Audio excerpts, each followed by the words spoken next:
Hello, my name is Kimberly Liu, and this is my presentation on my group project in IT 300.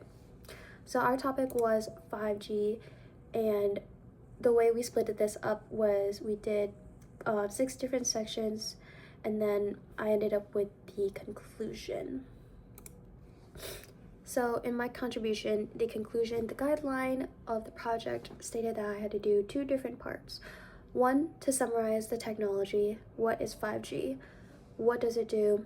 What is its history, technical details of 5G, real-world applications of 5G, and who's in on this and who's developing it. Obviously, also just summarizing the paper, synthesizing all the information, and writing it down. And then the identify the expected use of 5G in the future. So in this case, it would be 6G, and what does 6G address that 5G couldn't do? So 5G summary and what it achieved. This is just technical details that I learned about 5G in my own time, but also just from reading my group mates' writing.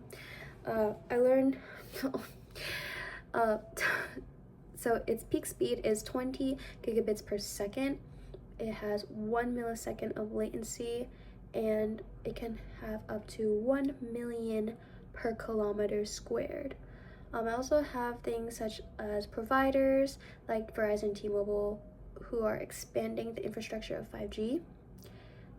Standardize, who globalize and standardize 5G. So we have the 3GPP in release 15 to 19 and the ITU IMT 2020, which is a contributed effort amongst a ton of people and companies to have access of 5G around the world.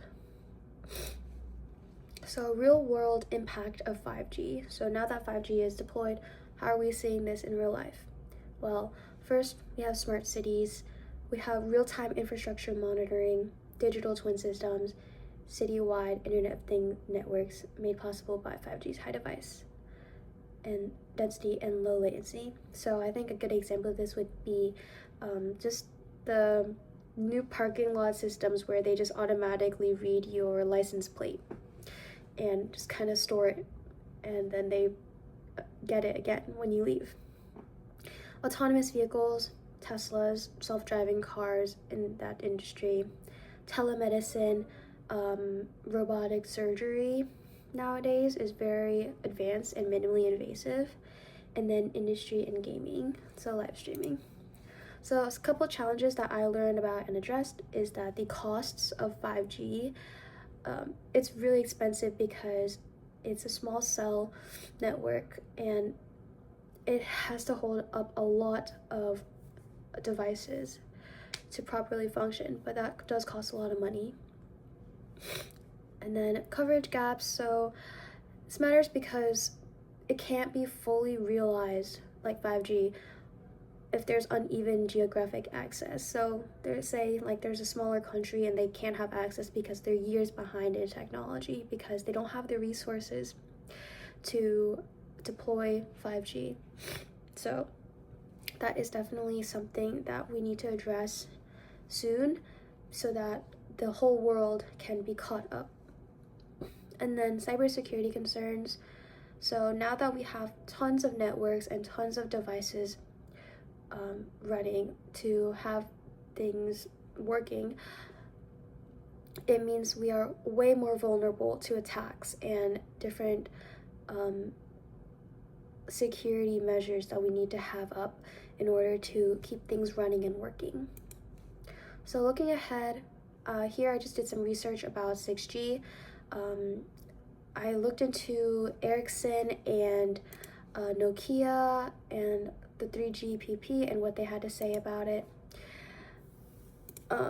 It's not scheduled, but it's expected to deploy around 2030, like late 2029 and 2030. And then who is leading in 6G development? So obviously the bigger companies, Apple, Samsung, Qualcomm, looking into 6G and how they can address the problems that 5G holds currently. These are just the resources And then finally, what I had learned from writing the conclusion part. So writing the conclusion definitely helped me understand all sections in a nutshell, what 5G is. And then researching 6G definitely helped deepen my understanding of 5G and what limitations are at hand for 5G and what we need to do to improve it. And then finally, telecommunications is a globally coordinated effort.